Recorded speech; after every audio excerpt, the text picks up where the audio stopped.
Friends, welcome to all of you. आज हम लोग इस वीडियो में जीके जीएस का तीसरा अस्त्र अर्जुन सीरीज का एपिसोड नंबर 3 करने वाले हैं, जो आपके सभी एग्जाम के लिए महत्वपूर्ण होगा। तो जो भाई चैनल पर पहली बार जुड़ रहे हैं तो चैनल को सब्सक्राइब कर लीजिएगा। तो चलिए वीडियो को स्टार्ट करता हूँ। आज का पहला प्रश्न है,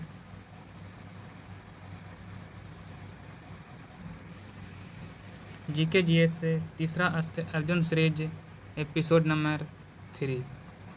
पहला प्रश्न है, जब न्यायालय को पता चलता है कि किसी व्यक्ति की गैर कानूनी गिरफ्तारी हुई है तब कौन सी रीट जारी की जाती है? सही उत्तर हो जाएगा ऑप्शन नंबर ए, बंदी प्रत्यक्षीकरण। और इसका जो है अर्थ होता है बंदी प्रत्यक्षीकरण का बंदी को न्यायालय में 24 घंटे में प्रत्यक्ष उपस्थित कराना। अगला ऑप्शन है अधिकार परीक्षा। अधिकार परीक्षा का अर्थ होता है अधिकार क्षेत्र से बाहर। तीसरा ऑप्शन है परमादेश। परमादेश का अर्थ होता है हम आदेश से देते हैं। चौथा ऑप्शन है निषेध पब्लिक प्रतिषेध। इसका अर्थ होता है, और एक है उत्प्रेक्षण। उत्प्रेक्षण दोनों का अर्थ होता है अपर कोर्ट हमेशा जो है लोअर कोर्ट के खिलाफ जारी करता है, इसका अर्थ होता है। रीट जो है जारी करने का जो अधिकार होता है वो सुप्रीम कोर्ट के पास अनुच्छेद 32 में होता है, और हाई कोर्ट के पास जो होता है अनुच्छेद 226 में होता है। अनुच्छेद 32 के तहत ही 5 रीट जारी करता है, जिसमें जो है पहला होता है बंदी प्रत्यक्षीकरण, दूसरा अधिकार परीक्षा, परमादेश, निषेध और प्रतिषेध, पाँचवा जो होता है उत्प्रेक्षण। इसमें जो था रीट जारी करने का जो अधिकार सुप्रीम कोर्ट और हाई कोर्ट के पास दोनों के पास होता है। अनुच्छेद 32 कहता है कि सर्वोच्च न्यायालय में रीटें निकालने का अधिकार प्राप्त है। अनुच्छेद 226 कहता है कि उच्च न्यायालय के द्वारा रीट जारी करेगा, और जो इसमें मौलिक अधिकार का उल्लंघन होगा वो भी अनुच्छेद 226 से संबंधित है। अगला प्रश्न है, भारत सरकार द्वारा तापमान, वर्षा, पावन आदि से संबंधित डेल्टा एकत्र करने और मौसम का पूर्वानुमान लगाने के लिए जिम्मेदार भारतीय मौसम विभाग की स्थापना कब किया गया था? तो सही उत्तर हो जाएगा ऑप्शन नंबर डी, 1875 ईस्वी में किया गया था। भारतीय मौसम विज्ञान की जो है स्थापना, और इसकी जो मुख्यालय है, हेडक्वार्टर है, वो दिल्ली में है, दिल्ली में स्थित है। और इसी के तहत जो है पृथ्वी विज्ञान मंत्रालय के अंतर्गत जो है ये कार्य करता है।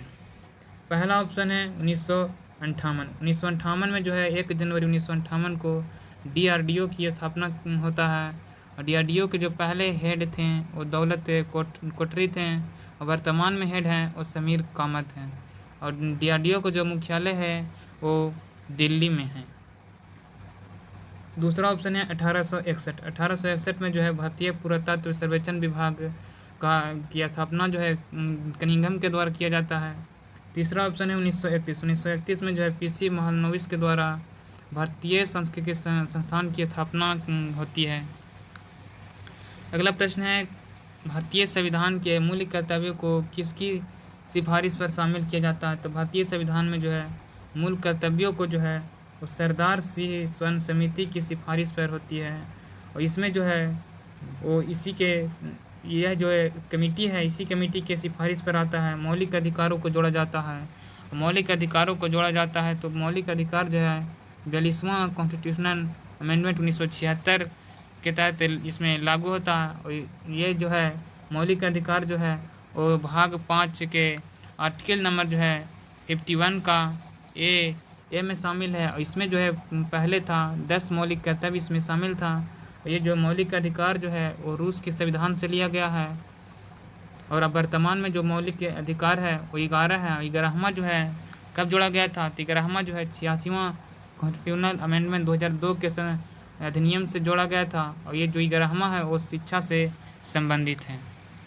यहाँ पर है ऑप्शन नंबर ए, विवेक देवराय समिति। विवेक देवराय समिति के सिफारिश पर जो है GST शामिल होता है। GST जो है शामिल किया जाता है 1 जुलाई 2017 को लागू होता है। यह जो है एक अप्रत्यक्ष कर है, और जीएसटी जो है वो संपत्ति सूची पर लगने वाला एक टैक्स है। ऑप्शन बी में है शिवरमन समिति। शिवरमन समिति जो है, शिवरमन समिति के तहत जो है नाबार्ड की स्थापना होती है। कब होती है? तो 12 जुलाई 1982 की स्थापना किया जाता है। ऑप्शन सी है बलवंत राय मेहता समिति। बलवंत राय मेहता समिति का जो है गठन है 1957 में होती है।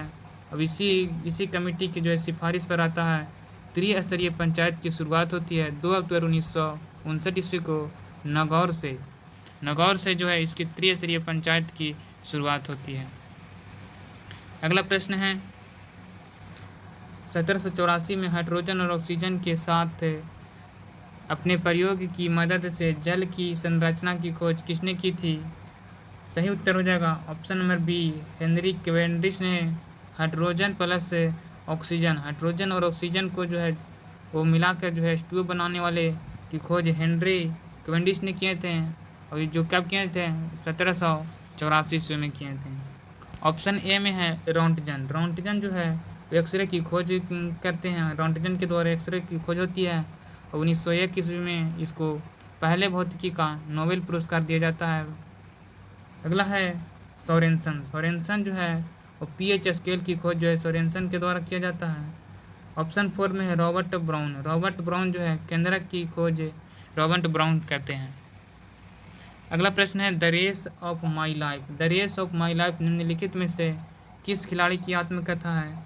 तो the race of my life जो है वो मिल्खा सिंह का है। ऑप्शन नंबर सी सही उत्तर होगा। यहाँ पर है माई लाइफ। माई लाइफ से जो है माई लाइफ जो है इससे रिलेटेड जो है पाँच जो है आत्मकथा के नाम से पूछा जाता है। पहला तो माई लाइफ हो गया मिल्खा सिंह, दूसरा है माई लाइफ। माई लाइफ जो है वो बिल क्विंटन की आत्मकथा है। और नेक्स्ट है the test of my life. The test of my life जो है युवराज सिंह का है। और the my country my life जो है लाल कृष्ण अडवाणी साहब का है। और चौथा जो है पंचमा जो है माई लाइफ माई मिशन जो है बाबा रामदेव की जो है आत्मकथा है। यहाँ पर ऑप्शन में था मैरी कॉम। मैरी कॉम का आत्मकथा का नाम अनब्रेकेबल। अनब्रेकेबल जो है मैरी कॉम का है। और आर अश्विन का जो है I have the streets. I have the streets जो है आर अश्विन की। पीटी उषा का जो है गोल्डन गर्ल जो है पीटी उषा की आत्मकथा का नाम। नोट है कॉमनवेल्थ गेम्स में भारत के जो है स्वर्ण जीतने वाले पहले भारतीय धावक कौन थे? तो पहले भारतीय धावक हैं मिल्खा सिंह जो 1998 से में गोल्ड जीते थे। कितने मीटर का दौड़ था? तो 400 मीटर की दौड़। अगला प्रश्न है भारतीय संविधान के निम्नलिखित में से कौन सा अनुच्छेद प्रधानमंत्री और राष्ट्रपति के बीच संबंधों से संबंधित है? तो सही उत्तर होगा ऑप्शन नंबर सी, अनुच्छेद जो है 75 जो है वो प्रधानमंत्री और राष्ट्रपति के बीच संबंधित है। और जो 75 जो है वो 75 के 1 में जो है प्रधानमंत्री की नियुक्ति राष्ट्रपति के द्वारा होती है। ऑप्शन नंबर ए है अनुच्छेद 44। अनुच्छेद 44 में जो है संबंधित है समान नागरिक संहिता। अनुच्छेद 79 के तहत संसद का उल्लेख किया गया है। और इसमें जो है कौन कौन हो सकते हैं? तो लोकसभा और राज्यसभा और राष्ट्रपति इसमें शामिल होते हैं। अनुच्छेद 85। अनुच्छेद 85 में जो है राष्ट्रपति संसद के दोनों सदनों को सत्र के लिए बुला सकता है, सत्रासन कर सकता है। तो अनुच्छेद 85 के तहत।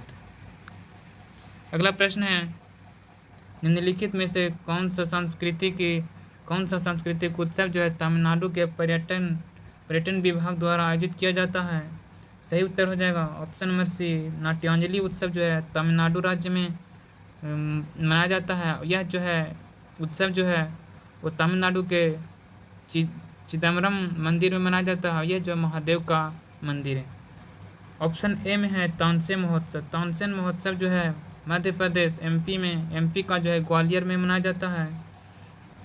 ऑप्शन बी में है गणेश उत्सव। गणेश उत्सव जो है महाराष्ट्र में आयोजित किया जाता है। और जो इसकी शुरुआत करने वाले थे वो बाल गंगाधर तिलक इसकी शुरुआत करने वाले थे। और एक दूसरा है शिवाजी फेस्टिवल भी जो है वो महाराष्ट्र में आयोजित किया जाता है। चौथा ऑप्शन है निशा गांधी महोत्सव। निशा गांधी महोत्सव जो है केरल के तिरुवनंतपुरम में आयोजित किया जाता है। अगला प्रश्न है भारतीय संविधान का अनुच्छेद 200 जो है किस विषय से संबंधित है? तो सही उत्तर होगा ऑप्शन नंबर 4, विधेयकों पर राज्यपाल की सहमति से जो है अनुच्छेद 200 जो है संबंधित है। अनुच्छेद 123 के तहत कौन है? तो राष्ट्रपति द्वारा अध्यादेश जारी करने से अनुच्छेद 123 संबंधित है। अनुच्छेद 111 जो है विधेयकों पर राष्ट्रपति की सहमति है। अनुच्छेद 213 जो है वो राज्यपाल द्वारा अध्यादेश जारी करने से संबंधित है। अनुच्छेद 201 में जो है राज्यपाल द्वारा राष्ट्रपति के लिए आरक्षित विषय से संबंधित है। अनुच्छेद 201। अगला प्रश्न है, मगध साम्राज्य पर शासन करने वाले राजवंश की सही क्रम क्या है? इसका एक ट्रिक होता है, मगध पर शासन करने वाला का एक ट्रिक है हसनामत। इसमें है ह से हर्यक वंश, स से शिशुनाग वंश, न से नंद वंश और मत से जो है मौर्य वंश। इसमें जो है इनके संस्थापक का नाम है, हर्यक वंश का संस्थापक बिंबिसार, शिशुनाग का शिशुनाग, नंद वंश के जो है महापद्म नंद, मौर्य वंश के है चंद्रगुप्त मौर्य। तो सही उत्तर हो जाएगा हर्यक, शिशुनाग, नंद और मौर्य वंश। ऑप्शन नंबर बी सही उत्तर होगा। और मगध की जो है सबसे पहली राजधानी थी वो राजगृह थी और इसके बाद जो है पाटलिपुत्र को बनाया गया था। अगला प्रश्न है, निम्नलिखित में से किसने फ्री इंडिया लीजन की स्थापना की थी? ये CGL 2023 में पूछा गया था। तो सही उत्तर होगा option number B, Subhash Chandra Bose के द्वारा ही फ्री इंडिया लीजन की स्थापना होती है। और सुभाष चंद्र बोस को जो है जन्म जो है 23 जनवरी को होता है और इसी दिन जो है पराक्रम दिवस के रूप में मनाया जाता है। और फॉरवर्ड ब्लॉक की स्थापना जो है सुभाष चंद्र बोस करते हैं 1939 ईस्वी में। और तुम मुझे खून दो मैं तुम्हें आज़ादी दूंगा, ये इन्होंने नारा दिए थे। इसमें जो है फ्री इंडिया लीजन का जो है दूसरा नाम एक और है टाइगर डिवीजन जो है वो फ्री इंडिया लीजन का ही नाम है। ऑप्शन ए में है डॉक्टर BR अम्बेडकर जो है वो बृहत बहिष्कृत हितकारिणी सभा की जो है गठन करते हैं। चित्तरंजन दास जो है वो स्वराज पार्टी की गठन करते हैं 1923 में इसकी स्थापना करते हैं। लाला हरदयाल जो है 1913 ईस्वी को गदर पार्टी की स्थापना करते हैं।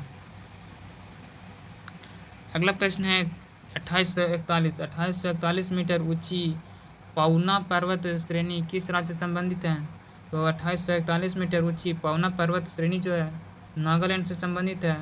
नागालैंड की जो है हाईएस्ट पीक जो है माउंट शरावती है। नागालैंड का जो गठन किया गया था 1 दिसंबर 1963 ईस्वी को नागालैंड की स्थापना होती है।